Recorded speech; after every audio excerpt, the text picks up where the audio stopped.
Merci, au revoir, bienvenue à tous. Juste entrez. Oui. Ah non, we were supposed to come in now or not? Oui, bien sûr. Oui. Je vais t'asseoir.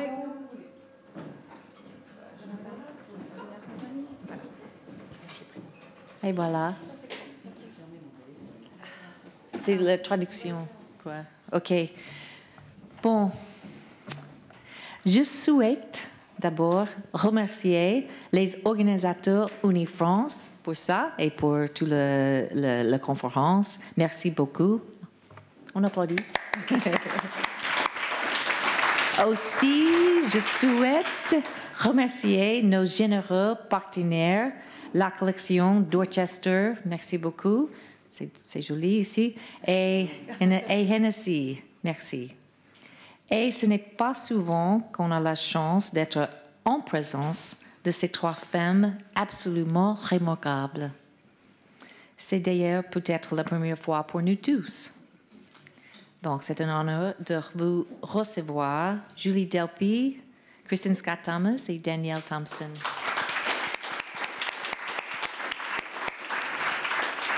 Danielle a été nommée 4 fois pour les Césars du meilleur scénario. Elle a été nommée pour un Oscar et elle a gagné le prix Lumière pour son premier film, La Bouche. Bon, bravo. Et Kristen Scott Thomas est aussi célèbre pour ses rôles dans les films anglo-saxons que pour ses rôles dans les films français. Pour n'en citer que quelques-uns, Partir, Crime d'amour, Elle s'appelait Sarah, et The English Patient, Four Weddings and a Funeral, oui, Gosford Park, Darkest Hour, On peut passer l'après-midi. Merci, Kristen. Et Julie Delpy est aussi est devenue célèbre à l'échelle internationale pour ses rôles dans les films Europa, Killing Zoe, Before Sunrise, An American Werewolf in London, et aussi, j'ai dit, et aussi comme réalisatrice pour ses 9 films. Et Julie est aussi une musicienne qui a contribué aux bandes originales de plusieurs films. Elle fait tout. Elle a été nommée pour 2 Oscars, mais le plus important pour moi, c'est qu'elle est mon amie depuis plus de 20 ans. Donc, Julie, je vous remercie d'être avec nous aujourd'hui. Merci beaucoup. Et aussi, je souhaite remercier le père de Julie. Il est là. Voilà. Merci. Je vous présente Florence Ben Sadoun, notre modératrice. Elle est journaliste et écrivain. Et Florence, je vous remercie pour guider notre discussion. Merci beaucoup. Elle était... bon, c'est tout. Bon, on commence. Merci beaucoup. Voilà, merci.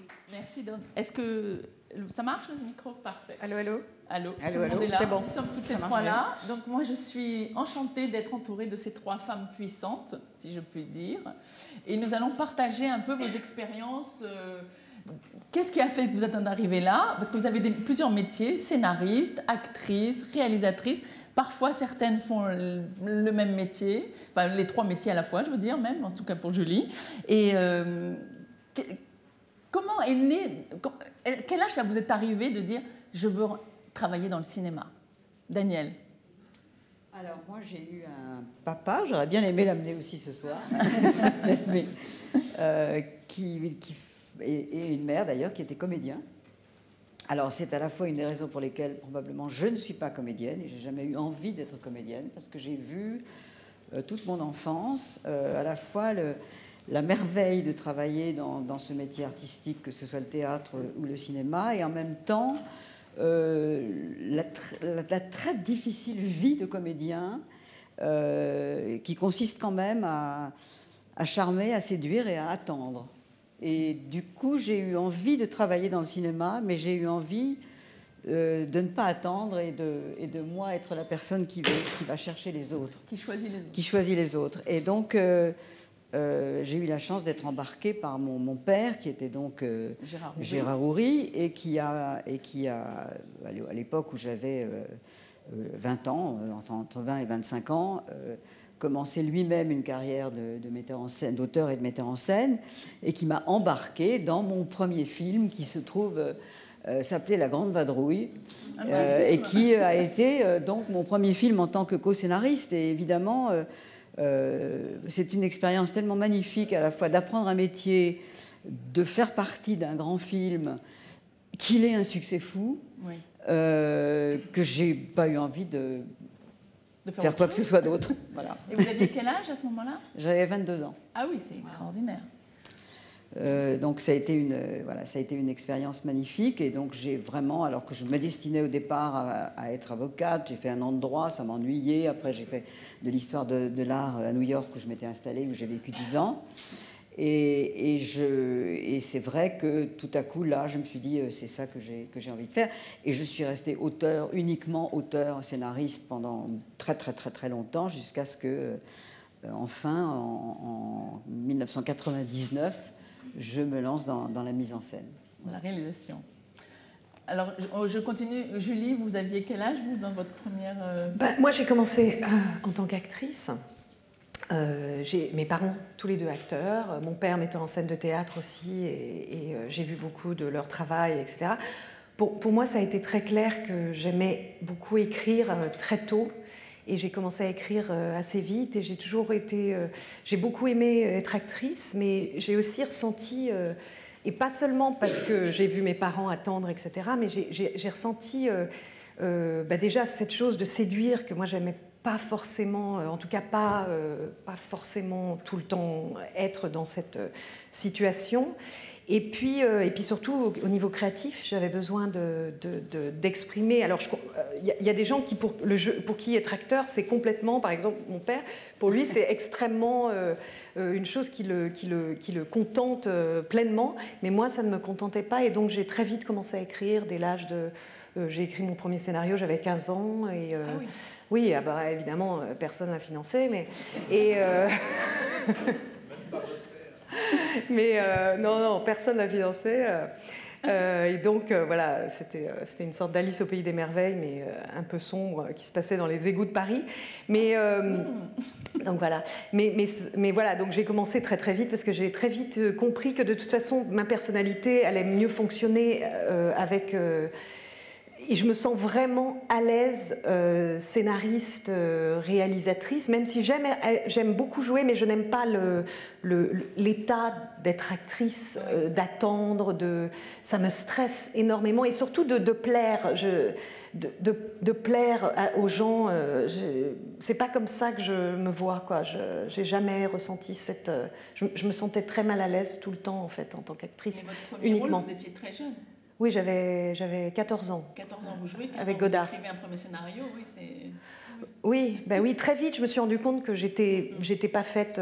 même si je trouve que c'est un métier formidable, j'ai un respect énorme pour les acteurs et les actrices, et je sais à quel point c'est douloureux d'être acteur et actrice, et comment il faut pour moi, les acteurs, je les traite un peu comme des petites créatures qu'il faut aimer et dorloter, parce que je sais la douleur qu'est... le jeu d'acteur, en fait, parce que en fait, les acteurs sont les plus exposés d'une certaine manière. J'avais remarqué ça quand on écrivait les Before avec Ethan Hawke. Quand on était en période d'écriture, on dormait bien, on mangeait bien, on ne stressait pas, et hop, on passait juste après, 3 semaines plus tard, à tourner le film, on était acteur. Oui. Et là, on dormait plus, on mangeait plus. Oui, non, mais c'était les mêmes personnes. Tout d'un coup, c'était une angoisse terrible. Et donc, moi, je me suis vraiment rendu compte à quel point être acteur vous fragilise d'une certaine manière. Mais pour vous, est-ce que c'est plus facile de jouer dans les propres films que vous réalisez ou dans les films de quelqu'un d'autre où vous êtes juste actrice et c'est tout? J'aime faire les deux, et j'ai fait les deux souvent. Et j'aime, dans mes propres films, c'est très dur parce que j'ai beaucoup à faire.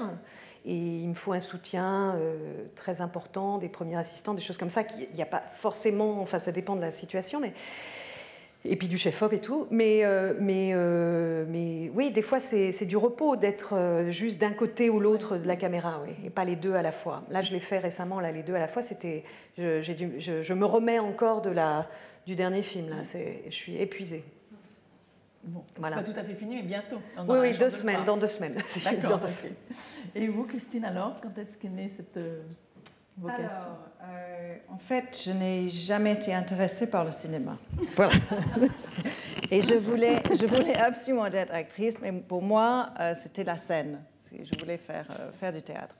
Et puis, je suis venue à Paris pour essayer de ne plus avoir envie d'être actrice. Et j'ai découvert une ville truffée de cinéma. Et j'habitais dans le 6e et j'allais au cinéma tout le temps. Et là, je suis tombée amoureuse du cinéma. Et j'ai commencé j'ai fait une école de théâtre ici. Et là, on m'a dit, mais elle est faite pour le cinéma. Et chaque fois qu'on me disait ça, j'avais une espèce de lance au cœur. Non, j'ai envie d'aller sur scène, j'ai envie de jouer les grandes tragédies, etc. Et puis, finalement, je suis tombée un peu par hasard dans les films. Je ne sais pas. Et puis ça me plaît maintenant. Mais ça m'a pas plu. Il y a des périodes comme ça. Parfois, on aime beaucoup faire ça parce que c'est intéressant, parce que c'est intriguant, parce que on découvre toute une personnalité sur un personnage. Et d'autres fois, c'est un métier comme un autre. C'est comme pour aller au bureau. Donc il y a un côté... parfois, il y a un côté très créatif, là où c'est très agréable, et d'autres fois où c'est beaucoup plus boring. Oui, ça arrive aussi. Oui, bien sûr, mais je pense que c'est ça qui fait qu'on est toujours à la recherche de quelque chose qui peut piquer, qui peut pousser à découvrir d'autres façons de jouer, d'autres façons d'être, d'autres façons de s'exprimer. Et je pense que c'est là où c'est le plus intéressant, quand on est mis un peu en abîme, le contraire de ce que tu fais. Mais je trouve que pour moi, c'est intéressant quand je ne sais pas ce que je fais.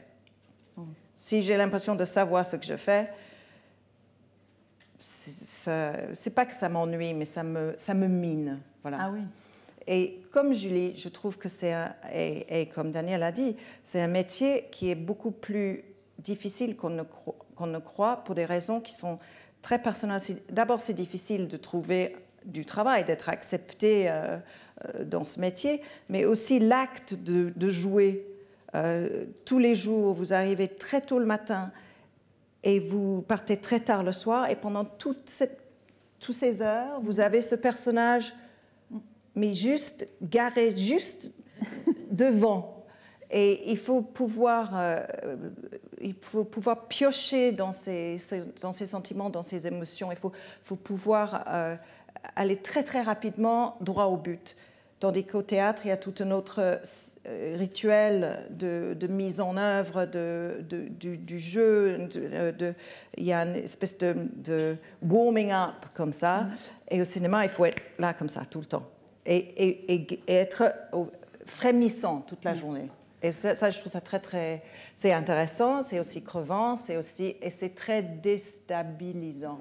Ça peut l'être. Si on n'est pas bien entouré, ou si parce que tout le monde fait du cinéma pour des raisons diverses. Oui, c'est ça. On trouve de tout. Ça dépend des films aussi, je pense. Complètement. Chaque film est différent, chaque expérience est différente. Quand je fais une comédie, c'est épuisant, mais c'est moins épuisant qu'un drame où je dois exprimer des choses lourdes tous les jours, où je vais très loin dans le côté sombre que j'ai fait récemment, où vraiment là, tous les jours, je perds toute ma famille, quoi. C'est épuisant. Non, mais c'est vraiment, c'est drainant. Et c'est vrai que faire une comédie, c'est fatigant à d'autres niveaux parce que le timing et les choses comme ça sont très importantes. Mais on ne va pas dans des émotions absolument épuisantes tous les jours, quoi. Il y a des films qui sont absolument épuisants, quoi. C'est vraiment... Enfin, je sais qu'on on travaille pas, comme disait ma mère, tu travailles pas en usine, tu vas pas à la mine. Oui. C'est vrai qu'il faut relativiser, mais c'est émotionnellement drainant. Voilà. C'est sûr qu'on est... Voilà, c'est sur un temps, c'est un épuisement vraiment émotionnel très fort, quoi. C'est pas physiquement, alors ça peut l'être physiquement aussi d'ailleurs épuisant, parce que comme tu dis, on est debout à 5 heures et on est constamment dans la tension, donc c'est pas rien. Il est prêt à sauter tout le temps, donc on est frémissant et prêt à sauter, c'est les deux, ça boue et ça. C'est difficile en effet comme exercice. Daniel, ça m'a passionné quand j'ai fait pour la première fois, donc je me suis retrouvée sur un plateau en train de diriger les acteurs après toutes ces années passées toute seule ou avec des co-scénaristes dans un bureau. C'est vraiment un autre métier. Alors j'avais bien sûr connu cette fragilité puisque j'avais été élevée par des parents dans cette roulotte en question qui doit ressembler, parce que je pense que ce sont des vies de petites filles qui sont quand même très différentes des autres petites filles quand on a des parents comédiens. Donc je connaissais cette dynamique dont on parlait, de la séduction, de l'angoisse, etc., etc. Mais quand je me suis retrouvée sur un plateau et que j'ai d'abord ressenti un très très grand bonheur, parce que ça c'était une découverte assez tard dans ma vie de la direction d'acteur. J'ai découvert que j'avais été très frustrée alors que j'avais décidé de l'ignorer, mais j'avais été en fait frustrée d'écrire des textes et puis de donner le bébé au metteur en scène et puis Dieu merci souvent avec de merveilleux metteurs en scène de retrouver sur l'écran ou dans la salle de montage des scènes que j'avais écrites et qui étaient merveilleusement bien jouées, ou alors tout à coup déçu en me disant mais pourquoi il lui a fait dire ça comme ça, c'est pas comme ça que j'avais écrit ça, parce que c'est intéressant quand on écrit, on joue soi-même. Soi-même quelquefois vous écrivez à voix haute quand vous écrivez? Mais ça m'arrive, je dois avoir l'air d'une folle pour les gens qui sont à côté, mais ça m'arrive. Mais je me suis retrouvée donc confrontée à ce mystère qui était pour moi, est-ce que je vais savoir diriger? Parce que c'est un mot que beaucoup de gens n'aiment pas. Moi, je trouve que c'est un très très joli mot. Diriger les acteurs, c'est pas forcément de l'autorité, c'est trouver une voie et trouver avec eux, accompagner, voilà, récupérer leurs idées. Tout en étant évidemment un peu accroché aux siennes, notamment quand on a écrit soi-même les textes. Et en fait, ça a été un très, très, très grand bonheur. Et je me suis toujours souvenue de ce que mon père disait, puisque lui-même était comédien et qu'il avait justement cette attitude dont vous venez de parler, qui était ce respect et cette fraternité vis-à-vis des comédiens. Et mon père disait, les comédiens, c'est comme du papier de soie. Si on les froisse, on ne récupère jamais ce qu'on a froissé. Ouais. Et donc sur un plateau, j'ai toujours été effectivement moi aussi très très très très maternelle, très douce. Je comprends pas du tout la méthode, mais enfin chacun fait comme il veut. Mais enfin il y a effectivement des metteurs en scène qui arrivent d'ailleurs à faire des films extraordinaires comme Henri-Georges Clouzot ou Maurice Pialat, mais qui martyrisent les gens sur un plateau. Moi, ça me... mon père, moi, des fois. Je me vois rire. Alors, le seul que je martyrise, c'est lui. Donc, voilà. Le seul, pardon. Mais c'est vrai que ça a été un grand bonheur et que j'ai constaté, ça m'a beaucoup passionné aussi, que très souvent les acteurs les plus sûrs, ceux qui sont quelquefois d'ailleurs les plus âgés, qui ont des kilomètres de pellicule ou de scènes derrière eux, ils ont autant cette fragilité et cette envie de bien faire et ce trac qui fait que quand on dit moteur, quelquefois ils peuvent perdre complètement leurs moyens, le récupérer à la prise d'après. C'est très très intéressant humainement de participer à ce processus de création qui est extrêmement mystérieux et humainement fascinant. Je me posais la question, Christine, puisque vos parents n'étaient pas acteurs, donc est-ce que c'est un film en particulier qui vous a déclenché, ou c'est le cinéma Saint-Germain qui vont déclencher cette envie d'y aller, d'être passé devant la caméra En tout cas, sur scène.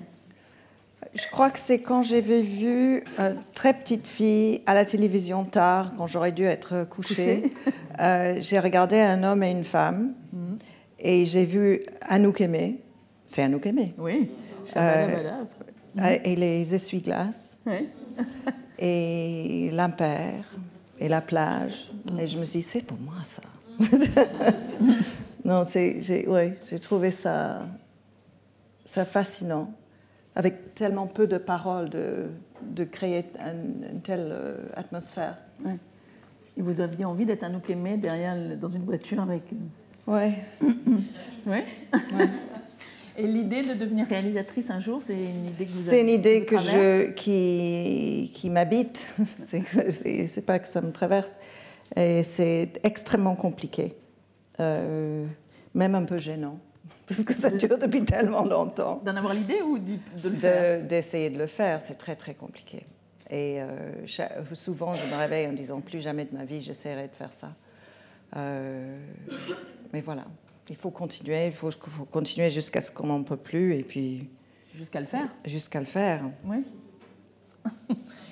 Et dans chacun de vos métiers qui sont en effet complémentaires et puis parfois les mêmes, est-ce qu'il y a un moment que vous préférez dans l'élaboration d'un film? Quel est votre moment à chacune chouchou?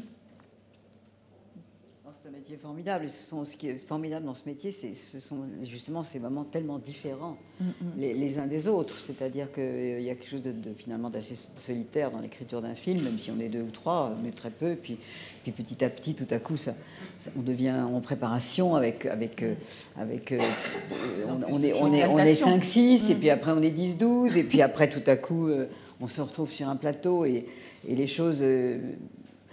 Je pense qu'un moment très extraordinaire, justement, c'est le moment où tout à coup les acteurs commencent à jouer. Et là, il y a quelque chose enfin, c'est comme un rêve d'enfant. On entend les mots, on entend, on voit les situations. Alors on est aussi soi-même, parce que je pense que le metteur en scène, il a toujours l'air très sûr de lui sur un plateau, qui qu'il soit. Mais je pense que, comme disait Christine avant, on ne sait pas très bien ce qu'on fait. C'est ça qui est magnifique dans ce métier, c'est que tout ce qu'on a prévu, ça se passe forcément différemment. Ça, c'est aussi quelque chose de formidable. On arrive sur un plateau le matin, et on a eu beau y penser toute la nuit. Voilà, on se retrouve avec quelque chose... je crois que c'est Scorsese qui disait de mettre en scène un film, c'est comme écrire la recherche sur une piste de voiture tamponneuse. Ah oui. Alors on est là avec les voitures tamponneuses, et puis on se dit comment je fais, et c'est magique. Alors voilà, il y a ce... en tous les cas, ce qui est magique, c'est la fabrication d'un film. C'est ça votre instant magique. Ouais, c'est pas ce que les gens pensent, c'est-à-dire après la sortie. C'est pas ça du tout. Non, d'accord. Non, mais c'est respect pour l'Académie, mais c'est vrai que quand j'ai été nominée pour les Oscars, ça a été un grand honneur, etc. Et quand les gens me demandent est-ce que c'est vraiment le but? Oui. Mais la réalité, c'est le travail, le but. Enfin, c'est la création qui est extraordinaire. Et évidemment, la nomination, c'est la cerise sur le gâteau, mais ce n'est pas le but lui-même. C'est pour ça que quand des gens me disent « moi aussi, je vais être aux Oscars un jour », je dis « mais non, ce n'est pas comme ça, ce n'est pas le but, c'est la création qui est intéressante. » Moi, chaque étape est intéressante à mes yeux, et c'est de créer... Il y a un petit moment quand même, un petit moment que vous préférez? Non, c'est toutes les étapes de créer qui pour moi sont intéressantes, et d'arriver à complètement... pour moi, de créer une réalité autre que notre réalité. C'est-à-dire, j'adore raconter des histoires, créer quelque chose qui n'a rien à voir avec la réalité. C'est pour ça que j'ai toujours aimé les films, et je trouve que le cinéma, c'est une façon c'est visuel, c'est littéraire, c'est musical, c'est toutes les facettes de la créativité, mais dans une chose. Et pour moi, c'est l'ultime art, quoi, pour moi. Mais voilà, donc... Et vous, Christine? Il y a des moments qui sont quand même de temps en temps. On a des moments juste avant action qui sont quand même d'un grand bonheur, quand il y a une complicité avec l'équipe, quand on se sent en confiance avec l'équipe, quand on sent que celui qui tient le panneau pour vérifier que les cernes ne sont pas trop prononcées, il est avec moi, quand il y a une espèce d'unité qui est extraordinaire. Et ce moment juste avant qu'ils disent action, quand on est vraiment dans dans le moment du scénario, dans le personnage, quand on a l'acteur en face ou à côté, ou j'aime bien quand il est là, et quand on sait que ça, dans une demi-seconde, je vais être unzipped, je vais tout dévoiler. Et ça, je trouve ça exquis. C'est vraiment un truc très précis. Ouais. C'est une fraction de seconde, mais c'est très bon. Et alors, je passe à vous, Julie, qui êtes à cheval sur les deux continents, entre la France et Hollywood. Quelle est pour vous la différence fondamentale entre faire du cinéma là-bas et ici ? En fait, j'ai surtout tourné en Europe, même si j'ai fait 1 ou 2 films aux États-Unis. Enfin, comme actrice, j'en ai fait plusieurs, mais comme réalisatrice, j'ai réalisé Two Days in New York à New York. Mais sinon, j'ai beaucoup travaillé en Europe, en fait. Mais vous connaissez bien Hollywood ? Je connais bien Hollywood, et en même temps, Hollywood, c'est encore pour moi une nébuleuse. Je connais bien, et en même temps, je pense qu'il y a encore beaucoup d'étapes à passer. Quand les gens me disent c'est dur d'être femme réalisatrice, je dis en France, c'est difficile, mais aller là-bas, je pense que c'est encore plus dur. C'est-à-dire il y en a moins qu'en France. En fait, en France, on n'est pas si mal loti que ça en tant que femme réalisatrice. C'est-à-dire que c'est en train de changer maintenant seulement aux États-Unis. Il y a eu une sorte de truc qui était bloqué, quoi. Il y avait un blocage. Ouais. En France, on a 23% à peu près de femmes réalisatrices. Oui, mais c'est mieux que 4%. C'est quoi, 4%, 5%? 5%. Voilà, donc on est quand même un tout petit peu mieux lotis en France. Et c'est vrai qu'être femme en France, alors au début, c'est marrant parce que quand j'avais rencontré une réalisatrice qui a 10 ans de moins que moi, et je lui avais dit ça a dû être galère le début, etc. Elle m'a dit non, pas du tout. En fait, je me suis rendu compte qu'en 10 ans de différence, c'était très très différent. C'est-à-dire pour elle, l'expérience a été différente que pour moi. Ici. Oui, en France. Aux États-Unis, on est en train de changer les choses, quoi. Maintenant. Donc, c'est pas du tout la même situation. Et maintenant, je commence à avoir mais c'est un système complexe, Hollywood, parce qu'il y a toujours quelqu'un au-dessus de soi. Donc les gens ont très peur de prendre des décisions et de dire c'est parce que tu as pris une femme, c'est parce que tu as pris un black, c'est parce que voilà, tu t'es trompé, tu n'aurais pas dû. Donc tout le monde a tout le temps quelqu'un dont tout le monde est dans la peur. Non, mais les gens vivent dans la peur. Le système des studios, c'est la peur, en fait, je crois, qui fait que les gens prennent des décisions basées sur le danger qu'ils ont à perdre leur travail. Je pense que beaucoup de décisions sont prises dans un système c'est un système de peur, un petit peu, quand même. Et en haut, c'est souvent des hommes aussi aux États-Unis. Ah bah, tout en haut, je pense qu'il n'y a que des hommes tout en haut. Je ne sais pas, il y a quelques femmes en dessous, mais qui ont peur des hommes. Donc elles prennent les décisions basées sur la peur. Mais même les hommes ont peur d'autres hommes. Hein. C'est pas que c'est un système. Et ce qui est bizarre, c'est que j'ai l'impression que même celui qui est tout en haut, il y a quand même quelqu'un en haut. Qu'on voit les gens, les têtes de studio, ils ont peur eux-mêmes, et je ne sais même pas de quoi, de qui, du dollar. Non, mais ils ont peur. Il y a quelque chose. J'ai l'impression qu'il y a toujours quelqu'un au-dessus qui peut les limoger, en fait. Donc, et je pense que c'est vrai. C'est le système hollywoodien, donc qui est très basé dans la peur. Donc c'est sûr de prendre des décisions, de prendre des femmes comme réalisatrices, etc. Comme certaines personnes avaient encore l'idée, les femmes émotionnelles, c'est dangereux, elles vont avoir leur crise de nerfs au milieu du tournage ou je ne sais pas quoi. Comme si les hommes n'étaient pas émotionnels. Ils ont toujours la larme à l'œil, ils ont toujours un pet de travers, mais... Non, mais c'est vrai, moi, à chaque fois, je suis avec des mecs qui sont tout le temps sensibles. Bon, bref, c'est mon problème. Mais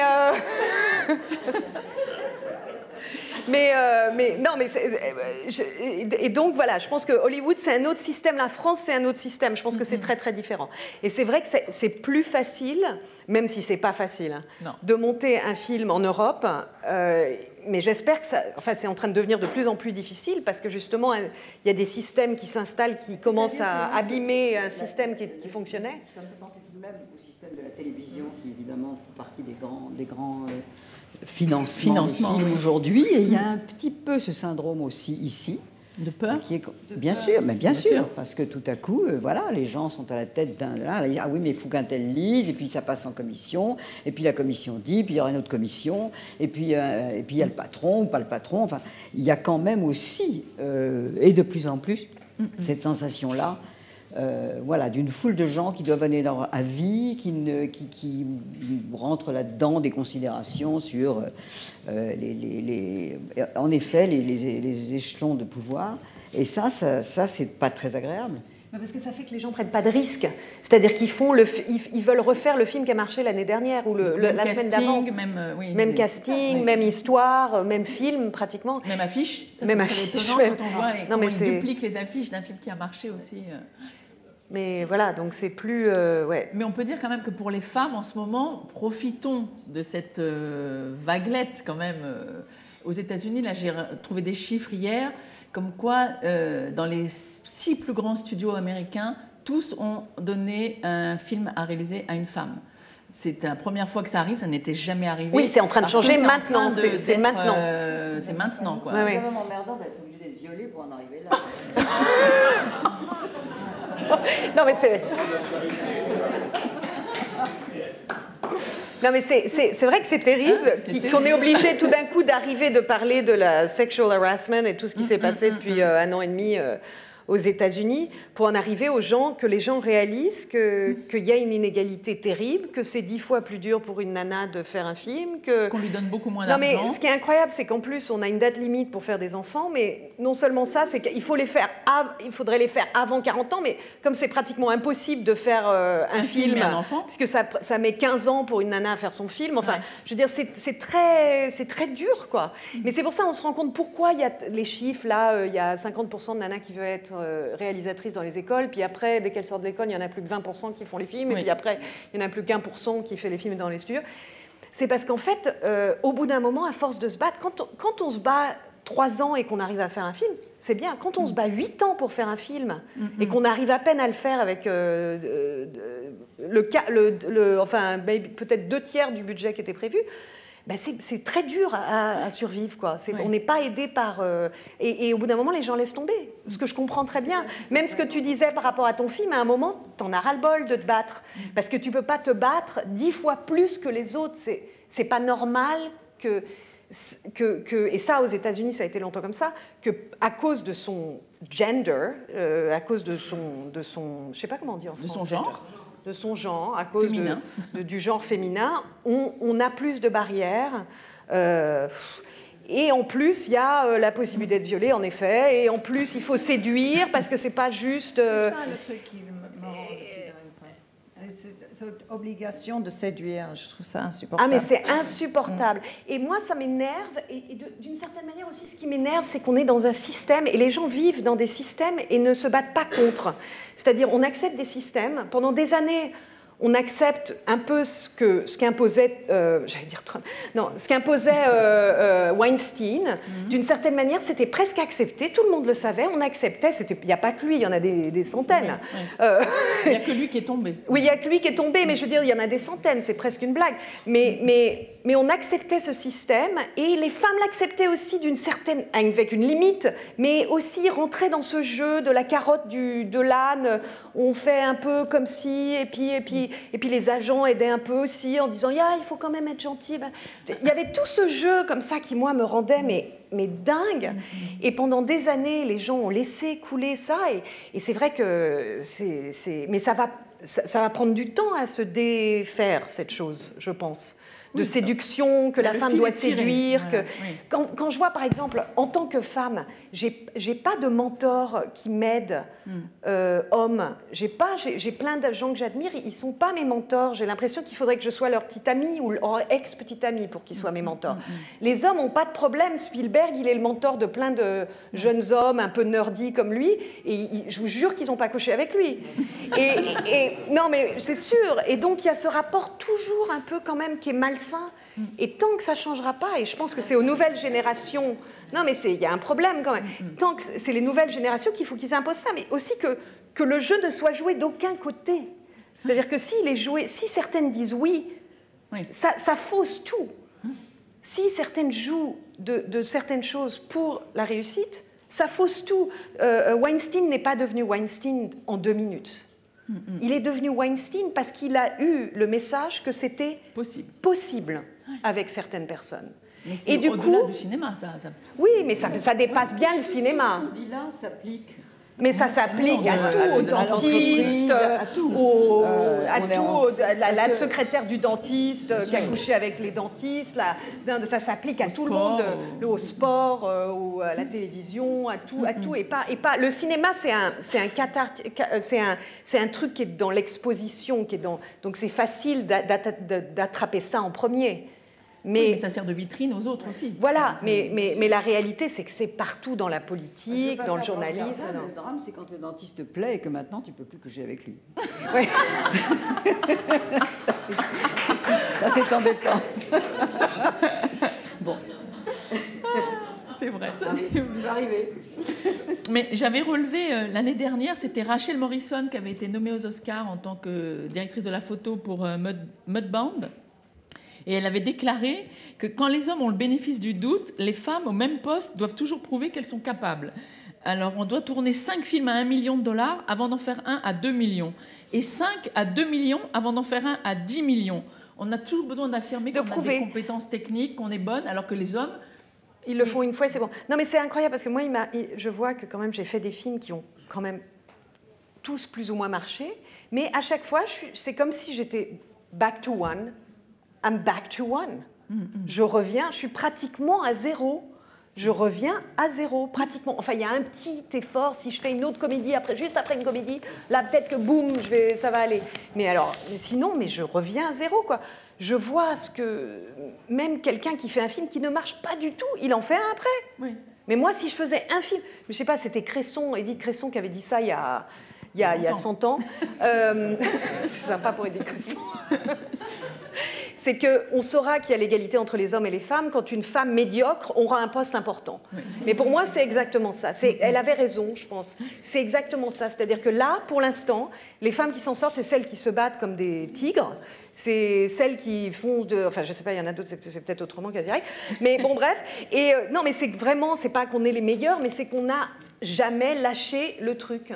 C'est ça, en fait. Parce que si on avait lâché, on n'aurait pas fait de film. Enfin, moi, je sais que j'aurais pas fait de film parce que je me suis battue, mais pendant des années, depuis l'âge de 15 ans, j'ai écrit un scénario, 2 scénarios, 3 scénarios, 4 scénarios. J'ai écrit mon premier scénario à 15, j'ai réalisé mon premier film à 36. Ça m'a mis 21 ans. C'est long. C'est très long. C'est long. Tu vois? C'est encourageant pour Christine.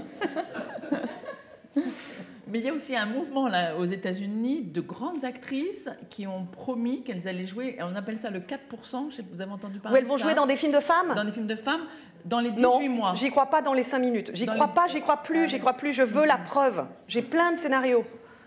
Je vais leur envoyer, on va voir si elles disent oui. Les hommes, pareil, tous les gens qui disent... Non, mais moi, je veux que les gens, ils mettent put their mouth where their money is. What's the expression? Yeah.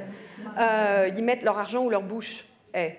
Rien à voir en français, mais... Non, là, du coup, complètement. Non, mais qu'on arrête de faire des discours féministes et qu'on fasse des choses. Dawn, elle a fait des choses. Qu'on fasse des choses, que ce soit concret. Il faut que ce soit vraiment concret, quoi. Voilà. Moi, les discours, on va faire ci, on va faire ça, non, je veux le voir, je veux que ça arrive vraiment. Mais là, justement, l'année dernière, c'était au Festival de Cannes, quand le collectif 50-50 pour 2020... demandant la parité en 2020, c'est-à-dire là on est en 2019, c'est dans un an, ça paraît un petit peu surréaliste. Impossible. Voilà, dans les festivals, au moment, pas dans l'égalité, dans le choix des films, mais dans les comités de sélection et un peu de transparence, on est à un an près, ça semble en effet un peu difficile. La chose que le collectif a obtenue, c'est qu'en France, c'était la ministre de la Culture précédente, Françoise Nyssen, qui va accorder un bonus de 15% aux équipes qui sont constituées dans les postes clés à Paris, qui est des femmes dans les postes clés, pas juste script, maquilleuse et coiffeuse. Donc le CNC donnera 15% d'argent en plus. Mais à Hollywood, il n'y a pas de CNC. Donc, oui, non, donc ça n'arrivera pas. Ce sera... Je ne sais pas qu'est-ce qu'ils vont faire. Mais vous, tous ces mouvements-là, c'est quelque chose qui compte. Non, mais c'est important et c'est important que ces mouvements-là existent. Pour l'instant, c'est dans le parler. Éventuellement, il faut que ça devienne quelque chose de concret et j'espère vraiment que ça va le devenir. Il faut que ça devienne concret dans les mentalités dès l'école. Parce que là aussi, on se destine à une carrière, on se destine à faire quelque chose si on pense qu'on a un avenir et qu'on va y arriver. Si on se dit de toute façon, c'est pas la peine que j'essaye de devenir chef-op parce que personne ne m'engagera jamais parce que je suis une femme, on ne fait pas les études qui vont vous conduire à ça. Exactement. Et donc, c'est comme d'habitude, ça part de tout en bas pour remonter. Il faut avoir des modèles. Et vous êtes des modèles pour les étudiants qui sont ici devant nous. Et j'ai rencontré récemment une jeune réalisatrice espagnole qui s'appelle Carla Simón, qui avait réalisé un très joli film qui s'appelait Été 93. Et elle est catalane. Et elle m'a dit, son film a fait le tour du monde dans des festivals. À chaque fois, on me demandait, mais qui sont vos modèles? Et elle disait, le soir, je rentrais dans ma chambre d'hôtel et je googlisais une réalisatrice espagnole, car il n'y en a pas. Je ne connaissais pas, donc elle me dit, je ne pouvais pas inventer quelqu'un. Donc en fait, on a besoin. Et elle dit, maintenant, aujourd'hui, j'enseigne et je montre aux jeunes, elle a 30 ans, que c'est possible. Regardez, j'ai fait mon film. Mais ce serait important que des hommes aussi de renom, des hommes puissants, au lieu d'être le mentor d'un petit mec comme eux, qui soient les mentors des femmes aussi, sans coucher avec forcément, sans que ce soit leurs petits amis, parce que le problème, c'est comme j'ai dit, c'est ça le problème. Donc sans coucher, enfin j'exagère, mais sans que ce soit une relation amoureuse, que ce soit une vraie relation de respect mutuel, pas liée à un rapport homme-femme. Enfin, c'est important. Mais les choses changeront, ça met des années. Il y a 150 ans, on aurait ri au nez de quelqu'un qui dirait un jour les femmes voteront, ou je sais pas. Les choses évoluent, ça prend un temps fou, quoi. C'est très très long, quoi. Et vous avez raison, il faut que ce soit dès la base. Mais je vois les écoles maintenant, par exemple, mon fils il est aux États-Unis, il y a un truc sur les nanas qui est très fort. D'ailleurs, c'est pour ça que les petits garçons sont un peu perdus des fois, mais c'est important que vraiment sur les petites filles, qu'il y ait cette ouverture, elles sont toutes très créatives, et les garçons, par exemple, mon fils, il n'est intéressé que par des filles qui ont du talent créatif. Alors les autres, les petites minettes, ça les intéresse pas du tout. Il aime les chanteuses, les filles qui sont hyper intelligentes. Il a 10 ans. Non, mais il est intéressé que par les filles qui ont... C'est votre fils aussi. Ça compte. C'est vrai, il est intéressé par que les filles hyper fortes et créatives, les autres ne l'intéressent pas du tout. Donc l'année dernière, si vous aviez été à Cannes au moment de la fameuse montée des marches des 82 femmes qui se sont arrêtées à la 82e marche, puisque en 71 ans de festival, il n'y a eu que 82 femmes sélectionnées sur 1800 hommes, vous auriez monté les marches avec elles? Bien sûr. Oui. Hein? Je n'ai pas été invitée, mais... Je n'ai pas été invitée. Qu'est-ce qu'il y a? Je n'ai pas été invitée, mais si on m'avait invitée, j'y serais allée. Hein, Christine? Oui, je pense qu'il faut faire beaucoup de bruit tant que les choses ne changent pas. Et effectivement, pas que du bruit, mais des vraies actions. C'est pour ça que je trouve que les quotas, des choses comme ça, les parités, des choses comme ça sont très importantes. Parce que tant que c'est reste vague, ça ne devient pas la norme. Il faut que ce soit la norme de trouver la moitié de l'équipe du tournage féminin. Et il faut que ce soit normal et pas juste « Oh, il y a une femme qui fait le perche ». Voilà. Il y a beaucoup de femmes dans les départements de son. Du son? Oui. Enfin, moi, j'ai rencontré plein. Par exemple, compositeur, c'est un métier homme. Non, parce que le compositeur musical est un génie, donc évidemment, ça ne va pas chez les femmes. Non, mais il y a aussi cette limitation, cette idée que la femme peut être bonne, mais par exemple, à tenir un micro, mais alors, par contre, le côté grande création noble, ça reste un peu limite, quoi, pour les femmes. Il n'y a pas énorme, enfin il y en a quelques-unes, mais il n'y a pas beaucoup de femmes compositeurs de films. On connaît leurs noms quand elles sont si peu. Oui. Il y a une liste, je crois que ça fait 4, 5, 6 noms ou 7 noms, quelque chose comme ça. Donc en plus le choix est limité, donc en plus tout ça s'enchaîne mal. Et Christine, vous avez déjà été dirigée par une femme, souvent? Ah oui, plusieurs fois. Elle n'aime pas du tout. Des Anglaises, des Françaises, américaines, je ne sais pas, j'oublie, mais oui, j'ai récemment fait un film avec Sally Potter. C'était un bonheur absolu de travailler avec elle. Elle avait un mal fou à monter son film, qui n'a pas très bien fonctionné en France, je crois, à cause du titre qui donnait l'idée que c'était un remake du film de Blake Edwards, The Party. Mais c'est un film qui a eu beaucoup de succès partout ailleurs. Et c'est un film qu'on était obligé de le tourner en 12 jours. 12 jours? 12 jours, oui, parce qu'on n'avait pas assez... Merci beaucoup. Mais c'était vraiment ric-rac. Les conditions de tournage étaient c'était une équipe formidable. Il y avait des gens de partout en Europe. Enfin, et l'Argentin, il y avait un Colombien, il y avait des Grecs, il y avait des Français, il y avait des Allemands, il y avait tout le monde. Bruno Ganz. Et on n'avait pas d'argent pour faire ce film, donc on a fait en 12 jours. 12 jours, c'est très peu. Oui, oui. Et ça, c'est votre dernière expérience avec une femme réalisatrice Oui. En fait, je ne fais pas la différence, moi. Je suis obligée de vraiment réfléchir. Mais voilà, je trouve qu'il y a... Souvent, on me pose la question, est-ce qu'il y a une différence? Et je trouve que non, absolument pas. On me demande de faire des choses et on me demande d'une façon agréable ou pas agréable, ou manipulateur ou pas manipulateur. On me guide ou on me force. Enfin, le genre n'a rien à voir là-dedans. J'aime beaucoup travailler avec des techniciens femmes. Par contre, ces fameuses preneuses de son féminins, à la caméra, j'aime beaucoup ça aussi. J'ai fait un film avec Catherine Corsini où on était plutôt des femmes sur le plateau. Il y avait beaucoup plus de femmes que d'hommes. Et ça changeait complètement la dynamique avec les acteurs. Les acteurs se sentaient un peu dans notre position parce que en fait, c'était une histoire d'amour où la femme tombe éperdument amoureuse d'un homme et il devient un peu l'objet du désir. Et je crois que ça a vraiment inversé les rôles. Et il y avait plusieurs hommes sur ce tournage qui étaient mal à l'aise à cause de ça, je crois. Que l'homme soit objectified. Ouais. Ah oui. Yeah, moi, I objectify every man I work with, so yeah. Ben oui. Mais ils reviennent. I mean, actors, not all grips. Les acteurs, hein, pas les techniciens, en fait. Ben, il y a des hommes, je crois que les acteurs peuvent être à l'aise avec ça. Je pense que les hommes acteurs sont assez à l'aise dans d'être objectifiés, parce que c'est quand même la nature un peu d'être acteur, un petit peu quand même. Oui. Donc, mais par contre, je pense que oui, ouais, mais enfin, c'est en train de changer aussi cette idée de l'homme, pour certains hommes, je pense qu'aussi. C'est en train de changer. Ce que je veux dire, c'est qu'il n'y a justement pas de différence. C'est-à-dire qu'on n'y pense même pas. Non. C'est ça qui. Mais moi, je ne réfléchis pas non plus. C'est à ça qu'il faut arriver, c'est qu'il n'y ait pas, tout à coup, cette réflexion n'existe plus. Pour moi, ce n'est pas un facteur homme-femme. Il y a des femmes avec qui je m'entends bien, des femmes avec qui je ne m'entends pas. Il y a des hommes avec qui je m'entends, des hommes avec qui je ne m'entends pas. Ça n'a aucun rapport avec leur genre, du tout.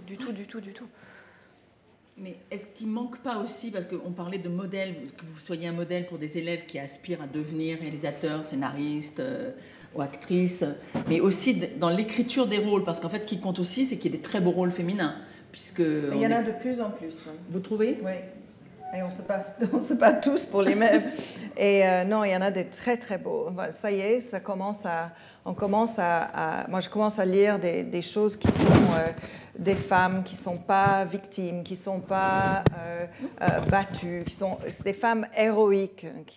Et ça, c'est un grand pas en avant, je trouve. Moi, le film que je viens de faire, c'est sur une femme héroïque. Et qu'on peut commencer à croire au début que c'est une victime, et en fait, elle change complètement. Elle renverse tout. Mais c'est pas facile à convaincre les gens de faire des films avec des femmes héroïques. Surtout des femmes d'un certain âge héroïque. C'est-à-dire, si c'est... mais d'une femme du quarantaine, cinquantaine, héroïque, c'est-à-dire qui n'est pas...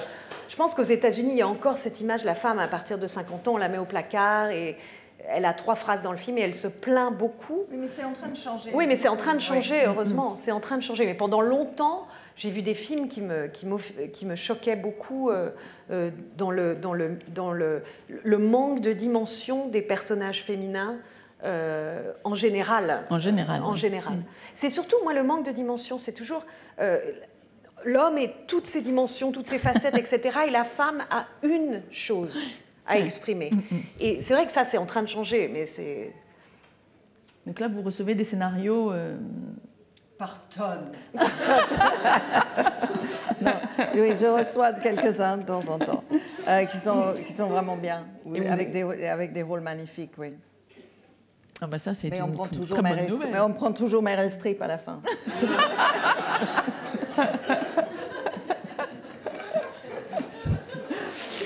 Et vous, Daniel, vous écrivez des rôles, vous êtes en train d'écrire des rôles pour des femmes? J'ai écrit beaucoup de rôles pour des femmes, bien sûr. Mais enfin, j'aime bien aussi écrire des rôles pour des hommes. Je crois que c'est justement une des joies de l'écriture, c'est de pouvoir rentrer dans des personnages qui sont complètement loin de vous.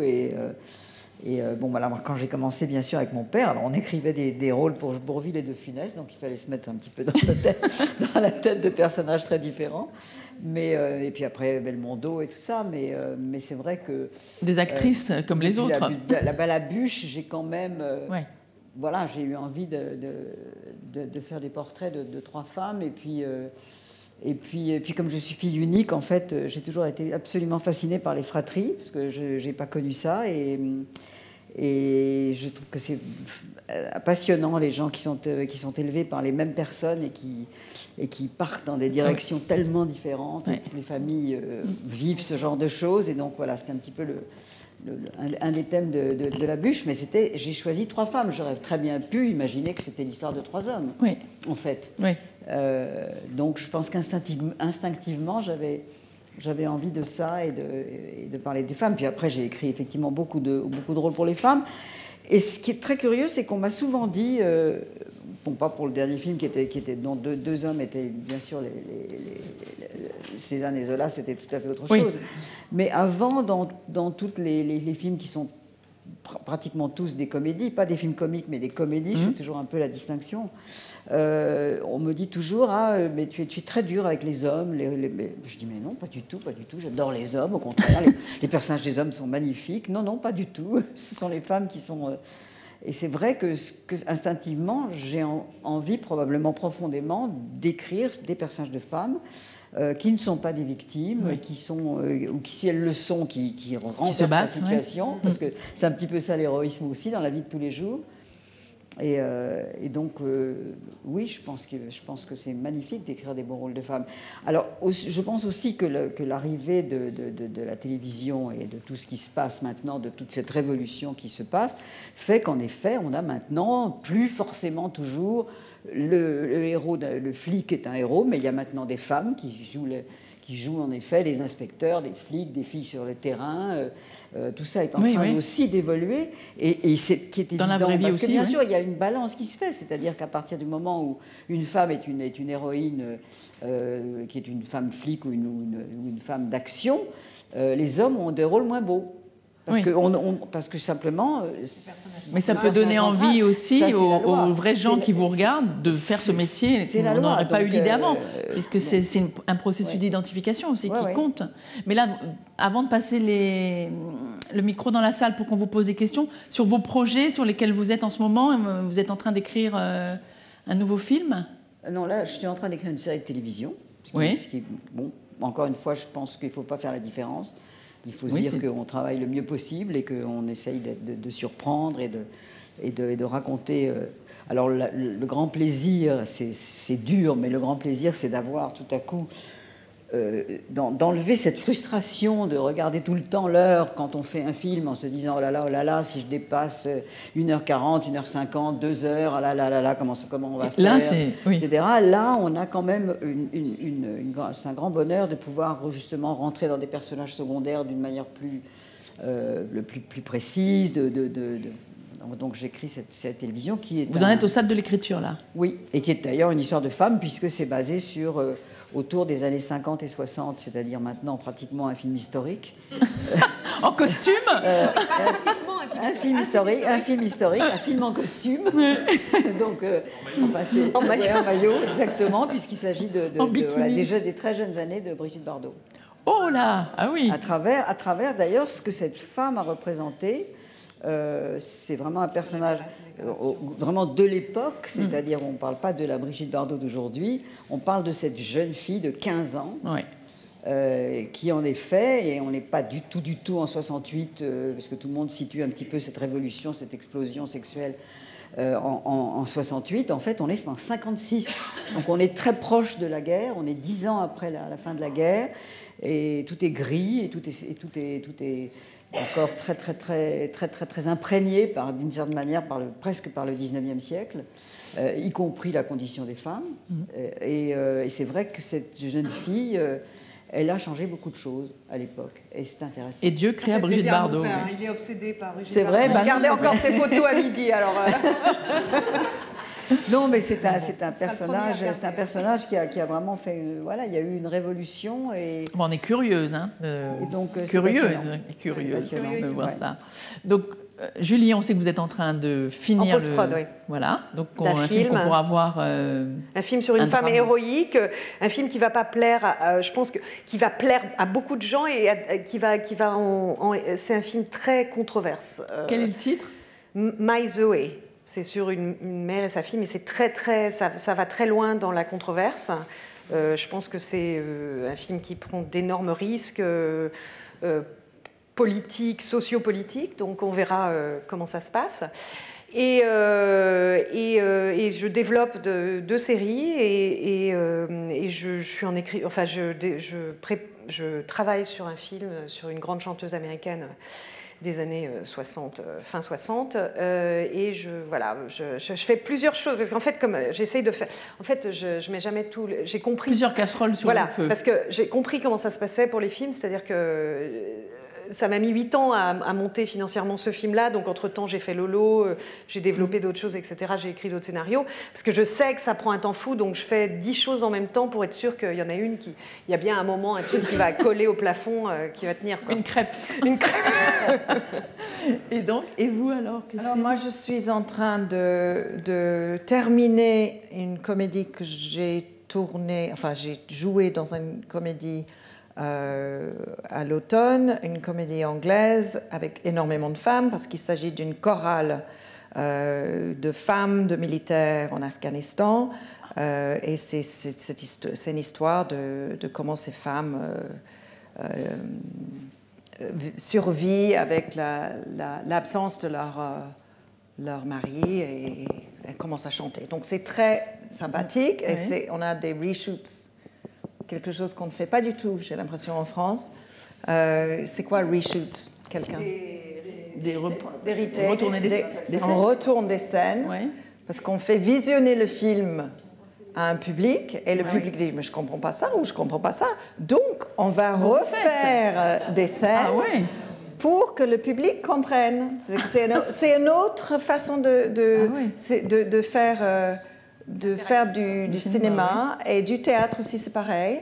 En Angleterre, aux États-Unis, on a 10 semaines, 15 jours, 10 jours, 10 jours, 2 semaines de preview. Et là, on peut peaufiner, on va éliminer des choses qu'on ne comprend pas, etc. Pour faire plaisir au public. Voilà. Et donc, c'est un film comme ça. On va retourner quelques scènes clés. Puis je suis en train de préparer un autre, comme Julie, je suis comme ça, je jongle, une comédie, film d'époque, 1914, en Angleterre, et je suis toujours à m'acharner pour mon propre projet. Voilà. Je vous remercie beaucoup toutes les trois, et je voudrais...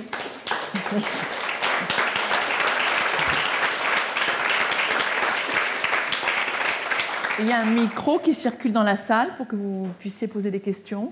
Est-ce qu'il y a une question dans la salle?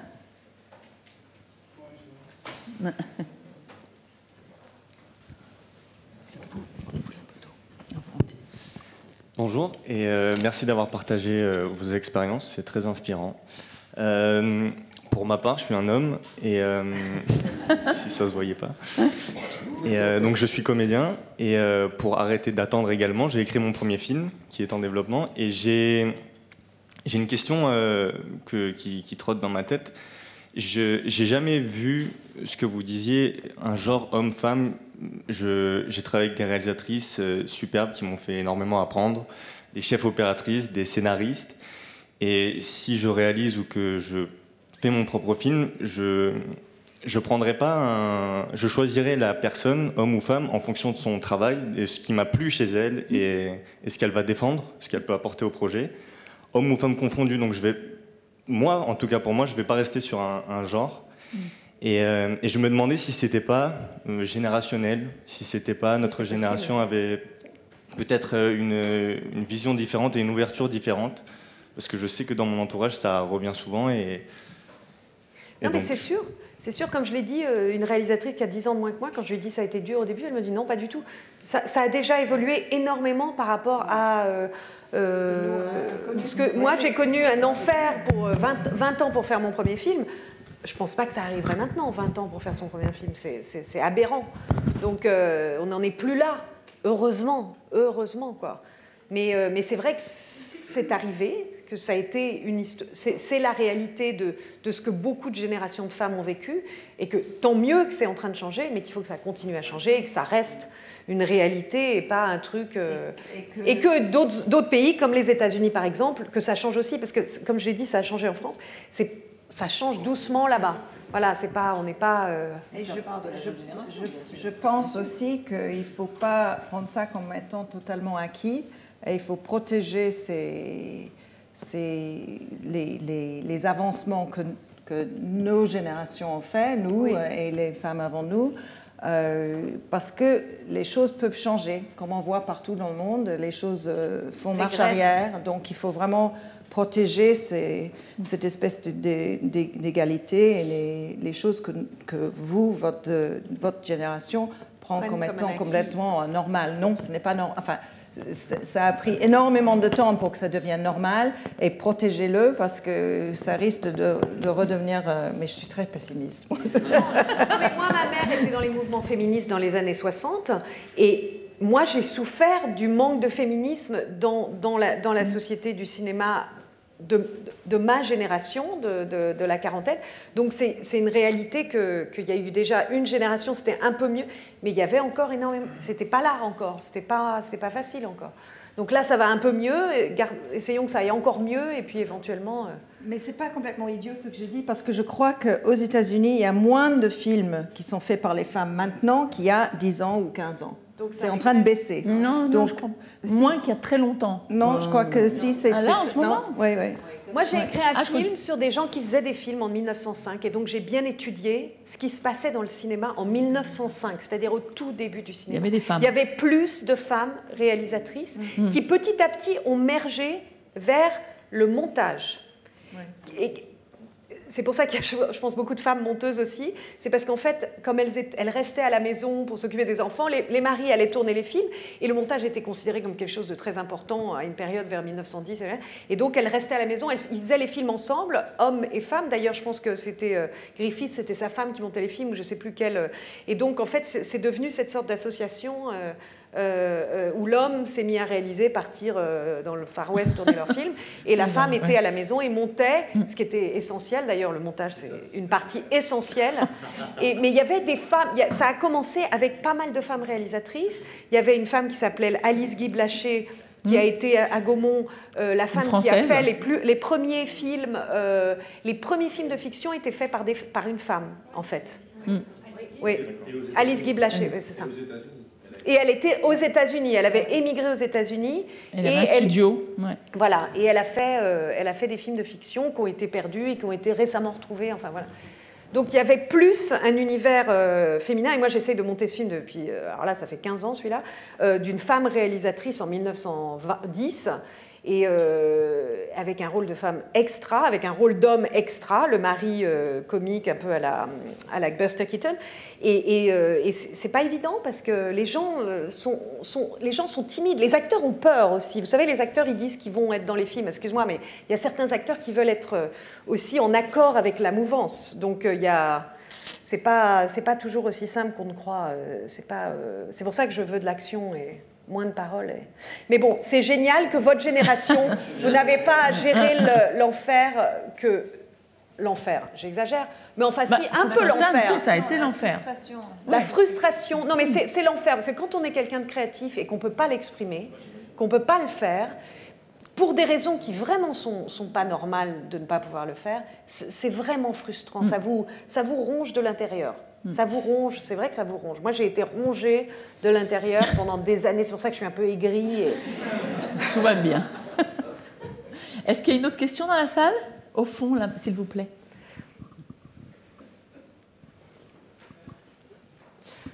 Bonjour. Moi, ma question, c'est sur travailler sur 2 pays. Moi, j'ai fait mes études à Londres. Je suis actrice aussi. Et donc, voilà, j'ai fait mon école là-bas parce que je me sentais pas... Je suis française, mais je me sentais pas à ma place, peut-être, ici. Donc, je cherchais autre chose. Voilà, j'aimais le théâtre à Londres, donc je suis partie là-bas. Et maintenant, après 4 ans de Londres, j'ai l'impression que je suis pas anglaise, même si, voilà, j'ai travaillé mon accent, évidemment, mais je ne suis pas anglaise, je ne suis pas de là-bas, donc je suis encore plus perdue, presque. Donc voilà, je voulais juste savoir si vous aviez des conseils, comme vous travaillez partout. Dans les 2 langues. Christine? Je vous plains, c'est pas facile, voilà, c'est justement, je lutte avec cette question tous les jours. Où est-ce que je suis? Est-ce que je suis mieux à faire des films en France, ou est-ce qu'il faut que je me concentre sur l'anglo-saxon? Est-ce que si je fais ce film-là, mais un scénario français est écrit d'une façon tellement différente d'un scénario anglo-saxon, il y a beaucoup plus descriptif, c'est beaucoup plus littéraire, et puis c'est souvent le metteur en scène qui l'écrit, donc on ne peut pas lui dire oui mais j'aime pas cette phrase, parce que c'est vraiment couper la tête du bébé, l'auteur, voilà. Et en Angleterre ou aux États-Unis, it was always a work in progress, et c'est souvent une tierce personne, donc il y a beaucoup plus de détachement. C'est moins personnel, je trouve. Je ne sais pas, je me lance dans tout d'un coup. Moi, j'ai fait des films aux États-Unis très personnels. Non, mais bien sûr, mais je parle du parce qu'évidemment, il y a le Ken Loach, il y a Andrew Arnold, le génie absolu. Oui, évidemment, il y a ces gens-là, mais là, je parle plutôt de du mouvement. Enfin, c'est une espèce de general idea. Ce qui devient un peu plus complexe qu'avant. Parce que maintenant, avec tous les supports nouveaux, le cinéma est beaucoup plus... Le cinéma américain, le cinéma français, le cinéma britannique, c'est beaucoup plus difficile à cerner parce qu'il y a tellement plus de choses, enfin, plus de genres. Enfin, on ne peut plus dire, je pense, à part les films à catastrophe ou Star Wars, il y a pas vraiment, ou les Marvel, je ne sais pas quoi. C'est quoi le cinéma américain? Il y a tellement de choses différentes qui sortent de l'Amérique ou l'Angleterre ou la France. Donc, je vous plains parce que c'est un long chemin qui peut être très intéressant et enrichissant et grisant, mais c'est pas facile de choisir. Mais enfin, pour répondre aussi à votre question, je pense que c'est un avantage quand même très intéressant aujourd'hui, avec tout ce qui se fait maintenant, d'être bilingue, d'avoir une expérience de 4 ans en Angleterre, de pouvoir justement proposer à des productions d'aujourd'hui quelqu'un qui est un petit peu multiculturel. Je pense que c'est quand même une chance aujourd'hui qui peut servir davantage qu'avant, parce que tout ça se mélange mieux, parce que quand même maintenant on commence aussi justement je suis obligée de parler de la télévision parce que ça prend tellement de place aujourd'hui. Maintenant que l'Europe va si bien. Oui, non, mais j'espère d'abord que l'Europe va quand même aller bien. Et c'est vrai que je pense que, par exemple, on commence à faire des films, même les grosses sociétés genre Netflix, HBO, etc., à les tourner dans la langue du pays. Quand on adapte, par exemple, L'Amie prodigieuse, c'est en italien. Alors c'est doublé dans 150 langues, mais on commence tout de même à rentrer dans une culture locale. Et je pense que quelqu'un qui peut justement aller de l'un à l'autre... c'est une richesse. Je suis un petit peu plus optimiste que... Non, mais je me rends compte de quelle horreur de dire des choses comme ça, mais c'est vrai que c'est un avantage de pouvoir... piocher à droite, à gauche, etc. Mais là où c'est plus compliqué, c'est de gérer les deux en même temps, d'avoir deux carrières dans le même champ, qui s'équilibre. Ça, c'est beaucoup plus compliqué parce qu'il faut faire un film français. Mais quand même, c'est l'exemple de la réussite. Non, mais tu es l'exemple que Que ça peut marcher. Que ça peut marche. Your inner trouble, your inner tourment n'est pas forcément. Fabulous. Hooray! Go for it. Voilà. Et est-ce qu'il y a une dernière question dans la salle? Madame. Bonjour. Je suis américaine, j'habite à Paris je vis ici depuis très longtemps.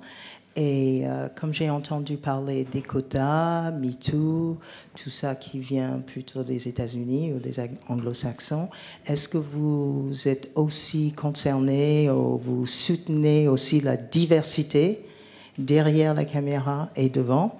Parce que c'est aussi une lutte des comédiens de couleur en France qui ne sont pas vus. Il y a certains, mais c'est toujours les mêmes. Et je crois que vous auriez du mal à citer 5, bon, je vais être gentil, je vais 10 acteurs, actrices de couleur qui travaillent régulièrement en France. Je ne sais pas s'il y a un mouvement particulier. Je sais qu'en Angleterre, il y en a un, mais je ne sais pas ce que c'est. Oui, il y en a un. Voilà. Il y a un mouvement, il y a un documentaire qui est en train de se faire par Aïssa Maïga. Oui. Elle a écrit un livre avec plusieurs comédiennes. Donc ça, c'est en vue, mais voilà. Mais c'est sûr que la diversité fait aussi partie de la France. Non, mais de la France et puis du combat sur une égalité à tous les niveaux, que ce soit femmes, que ce soit la diversité. Donc c'est un peu le même. Pour moi, je pense que c'est un peu le même combat. Et d'ailleurs, ce combat-là, il est mené un peu en parallèle, je pense. C'est-à-dire MeToo et un combat sur la diversité et un peu en parallèle. Je pense même dans l'histoire, ça a été en parallèle. Que ce soit les droits de la femme ou les droits African-American aux États-Unis, ça a été les civil rights, ça a été très proche à chaque fois. Donc pour moi, le truc, c'est comment représenter la population d'un pays à travers le cinéma. C'est-à-dire il faut qu'il y ait une égalité à ce niveau-là. C'est-à-dire qu'il y a la moitié des femmes, la moitié devrait travailler autant. Il y a un certain nombre de diversité en France, elle devrait être représentée dans le même niveau qu'elle existe en France. Donc c'est sûr qu'il y a énormément de travail à faire là-dessus, en France aussi. Aux États-Unis, ça fait déjà quelques temps là maintenant que c'est en train vraiment de bouger, mais vraiment de bouger, je pense que c'est clair. Et en France, oui, en France, c'est le début de ce mouvement aussi. C'est aussi le reflet de la société. Moi, j'ai un souvenir, quand nous avons écrit Les Aventures de Rabbi Jacob, il y avait le personnage donc, de l'arabe qui prenait Louis de Funès en otage. Et je me souviens très bien que mon père a cherché pendant très longtemps avec des castings un merveilleux acteur d'origine du Maghreb et qu'il n'a pas trouvé. Il s'est retrouvé avec un acteur merveilleux, M. Giraud de la Comédie Française, qu'il a transformé en lui faisant tendre les cheveux en noir pour qu'il puisse jouer. Mais ça a beaucoup changé. Aujourd'hui, c'est plus possible.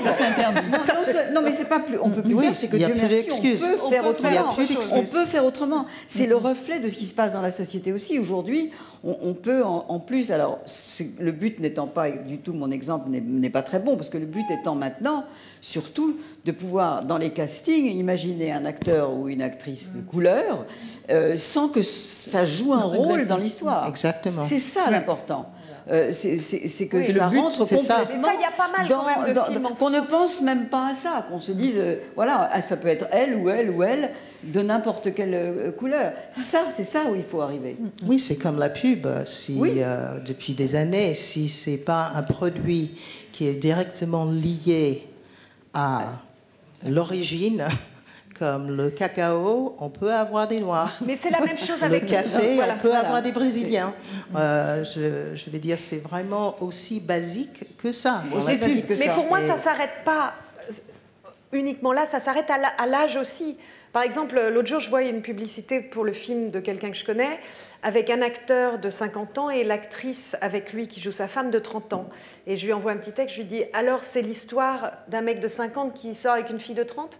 Parce que si c'était l'inverse, je peux vous dire que l'histoire du film, ce ne serait que ça. Oui. C'est-à-dire, ce serait une nana de 50 qui sort avec un jeune mec. Ce serait le sujet du film. Alors que là, ce n'est pas du tout le sujet du film. C'est totalement normal.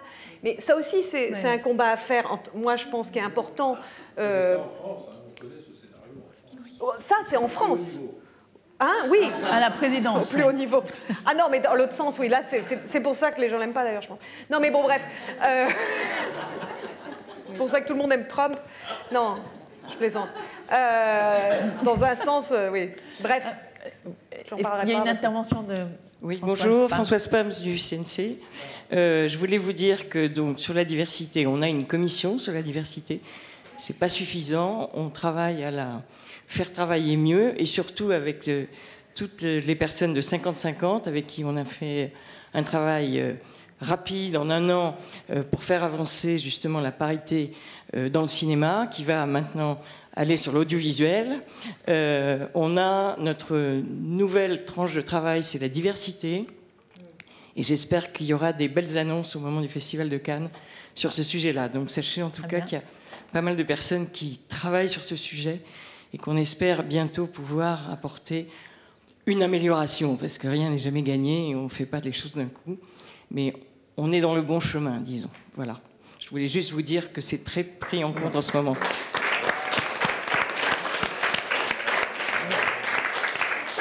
Merci Françoise pour cette précision et je tiens à vous remercier toutes les trois très chaleureusement pour cette discussion qui était très instructive et sympathique. Merci.